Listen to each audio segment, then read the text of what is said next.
Saudara, Anda menyaksikan Breaking News Kompas TV. Bersama saya Mario Sarong, dan ini adalah visual pencarian korban Ponpes di Sidoarjo yang ambruk dalam pencarian selama 1 minggu, atau tepatnya di hari ke-8 sejak terjadi pada Senin minggu lalu. Dan ini adalah visual malam tadi, saudara, di mana alat berat sudah diturunkan untuk menggali reruntuhan untuk bisa mengevakuasi sisa korban yang diduga masih berada di dalam reruntuhan tersebut. Dan saudara, untuk diketahui bahwa kejadian yang sudah berlangsung selama 8 hari ini mendapatkan perhatian khusus dari Presiden Prabowo Subianto, di mana Presiden menginstruksikan untuk mendata kondisi konstruksi bangunan pondok pesantren di seluruh Indonesia. Instruksi ini dikeluarkan sebagai langkah evaluasi pasca robohnya bangunan Ponpes Al-Kozini di Sidoarjo, Jawa Timur. Dan saudara, tadi kita sudah melihat visual malam tadi, dan ini yang Anda saksikan adalah visual terbaru, real time CCTV di Ponpes Al-Kozini Sidoarjo, Jawa Timur, di mana kalau Anda bisa melihat dari visual yang Anda saksikan saat ini, terlihat ada alat berat yang memang diparkir di depan reruntuhan tersebut untuk nantinya digunakan oleh tim penyelamat untuk bisa kembali mengevakuasi para korban yang diduga masih berada atau tertimbun di dalam reruntuhan tersebut. Dan hingga saat ini, saudara, data dari BNPB, total korban terdata mencapai 149 orang dengan jumlah korban selamat mencapai 104 orang, sedangkan korban meninggal 49 orang.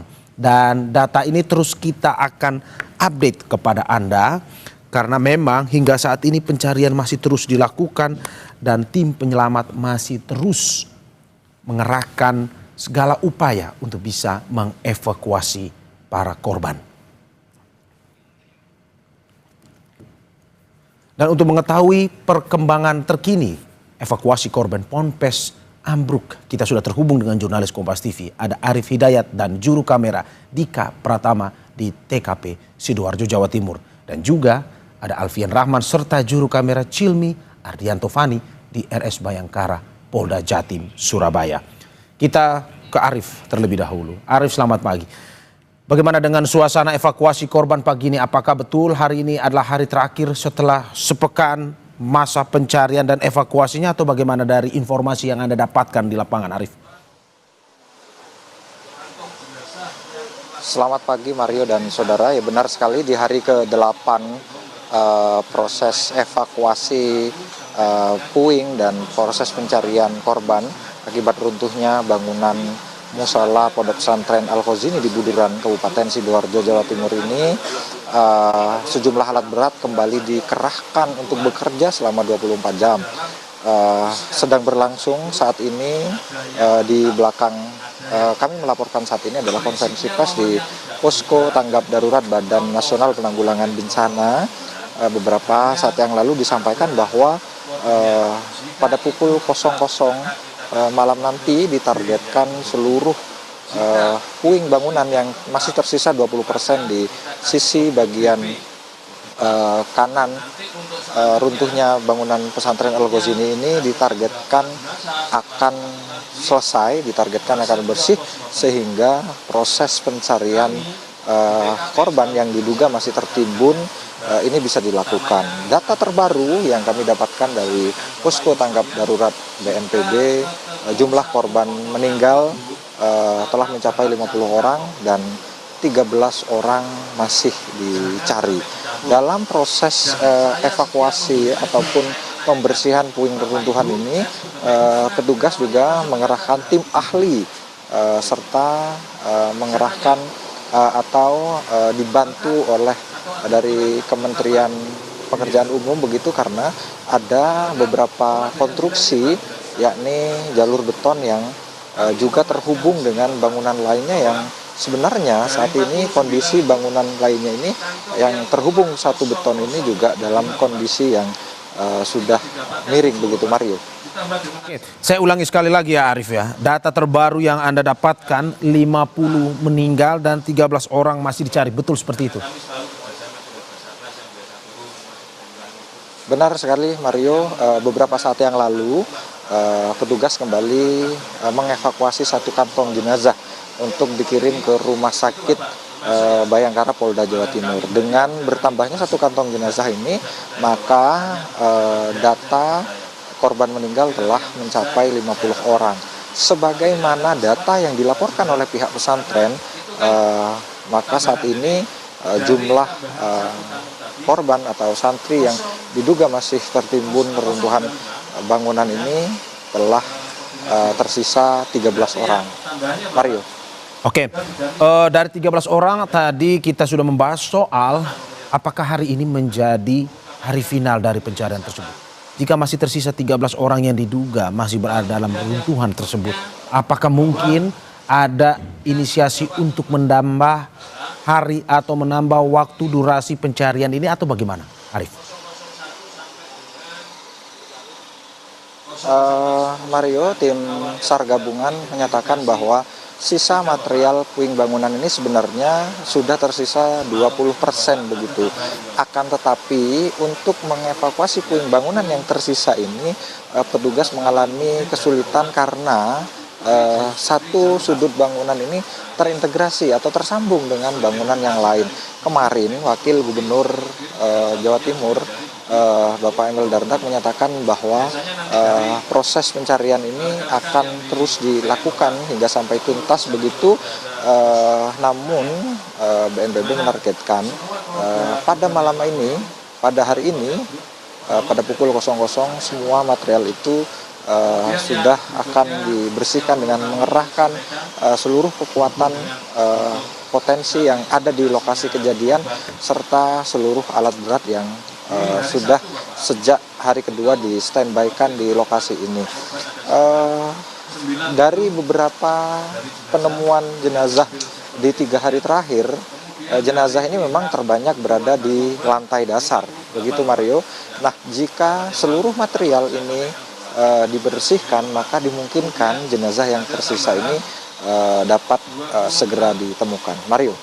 Oke, dan apakah hari ini, kalau bisa misalkan menjadi hari final pencarian tersebut, apakah konsentrasi pencariannya akan sama seperti 1 minggu kemarin dalam arti pengerahan tim penyelamat dan juga pengarahan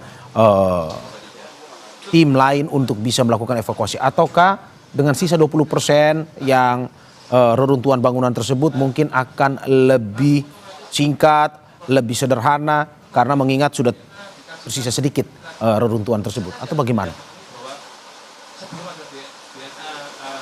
Ya, hari ini konsentrasi seluruh tim, baik operator alat berat maupun tim pemecah beton yang menggunakan tenaga manual, ini terkonsentrasi pada sisi kiri dan kanan bangunan, terutama pada sisi yang masih ada jalur beton yang terhubung dengan bangunan lainnya. Sisi tengah yang merupakan akses vital untuk jalur keluar masuknya alat berat serta jalur keluar masuknya truk yang mengangkut material reruntuhan ini, sebagaimana tampak dalam rekaman CCTV yang disiarkan secara langsung oleh tim Kominfo Kabupaten Sidoarjo, ini sudah sepenuhnya bersih. Bahkan musola lama, ya ini tempat imam, itu sudah tampak jelas dan artinya jalur tengah ini sudah selevel dengan tanah atau sudah terbuka seluruhnya lantai dasar. Nah, di titik-titik inilah banyak ditemukan korban pada 2 hari terakhir. Puncaknya kemarin ditemukan hingga 24 korban yang saat ini telah dikirim ke Rumah Sakit Bayangkara untuk selanjutnya diidentifikasi oleh tim DVI. Mario. Ya, terima kasih Arif Hidayat dan juru kamera Dika Pratama atas laporannya. Tapi tahan sebentar karena kita akan ke jurnalis Kompas TV Alfian Rahman serta juru kamera Cilmi Ardiantovani di RS Bayangkara Polda Jatim. Saat ini Alfian, bagaimana kondisi dari perkembangan terbaru korban meninggal yang sudah berhasil diidentifikasi dan dari informasi yang Anda dapatkan berapa jumlahnya?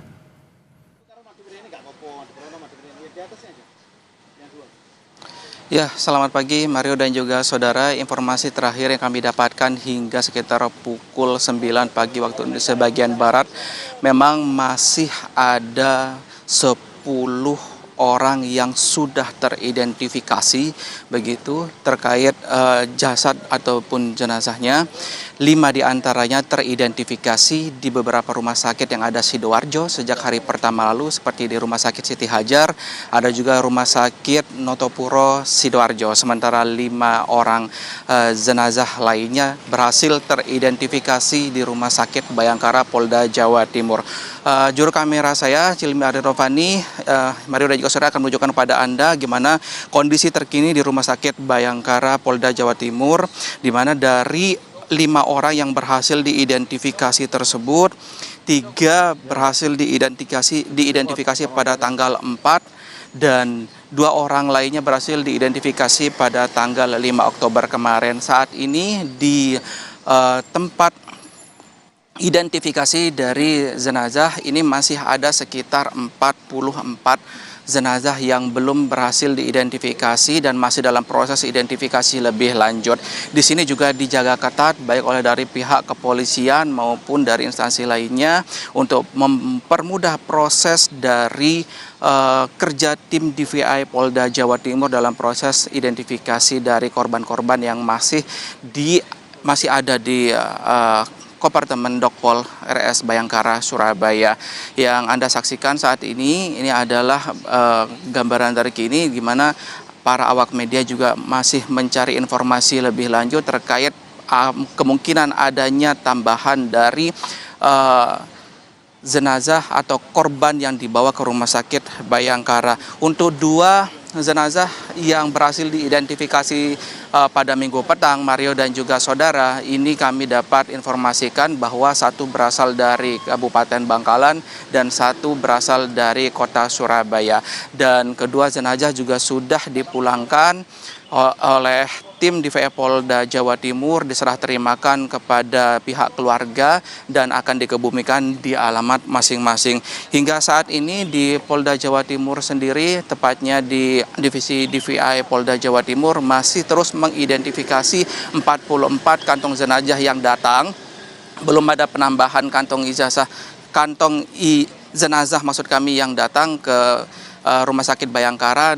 Adapun beberapa teknis yang digunakan ini adalah seperti mencocokkan data primer. Data primer ini adalah salah satunya seperti bentuk gigi, selain itu juga ada sidik jari, ada juga sampel DNA, di mana informasi yang kami dapatkan 49 sampel DNA yang berhasil didapatkan di sini atau diambil dari 49 kantong jenazah yang datang. Ini sudah dikirim menuju ke Pusdokes Mabes Polri yang berada di Cipinang, Jakarta Timur untuk dicocokkan, diekstraksi dengan sampel data DNA milik keluarga korban. Karena informasi yang kami dapatkan dari posko antemortem sendiri, 57 sampel data DNA milik keluarga korbannya sudah diambil. Oke. Nah, saudara, saat ini kita langsung menuju ke Sidoarjo di mana akan ada konvers dari BNPB terkait dengan proses evakuasi.